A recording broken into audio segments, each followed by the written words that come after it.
Kanina po, nakita ko po kayo dun sa grupo po ninyo. Nagagalit po kayo, nagwawala kayo. Kasi nga, ang sabi nyo, nasaan na ang bayad sa atin?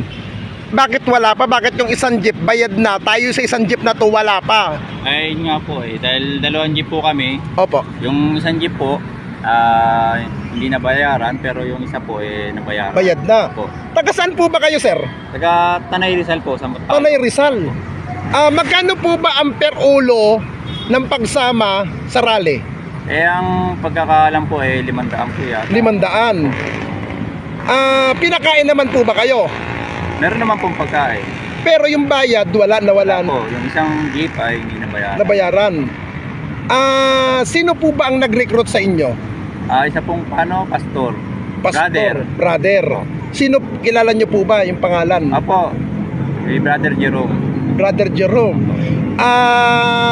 Ano po, ngayon, first time nyo lang po bang ma-recruit? First time lang po. Ngayon po na nagkaroon po kayo ng experience na ganito, ano po ang maipapayo nyo pag may mga rally na pang ganito-ganito, na dapat pa ba silang sumama o hindi na dahil nagagamit po kayo? Siguro dapat po muna pag-isipan maigi kung talaga sasama ka sa rallying ganun o hindi. Opo. Pero kuya, kung kayo po tatanungin, naniniwala po ba kayo na inosente si Pastor Quiboloy? Hindi po. Hindi.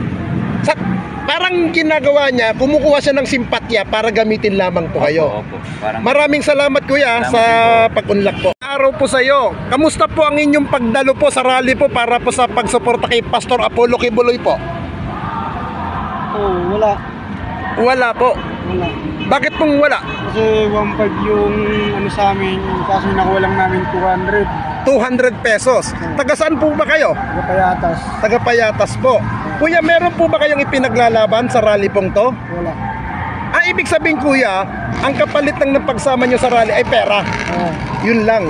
Wala kayo talaga ipinaglalaban. Okay, salamat po.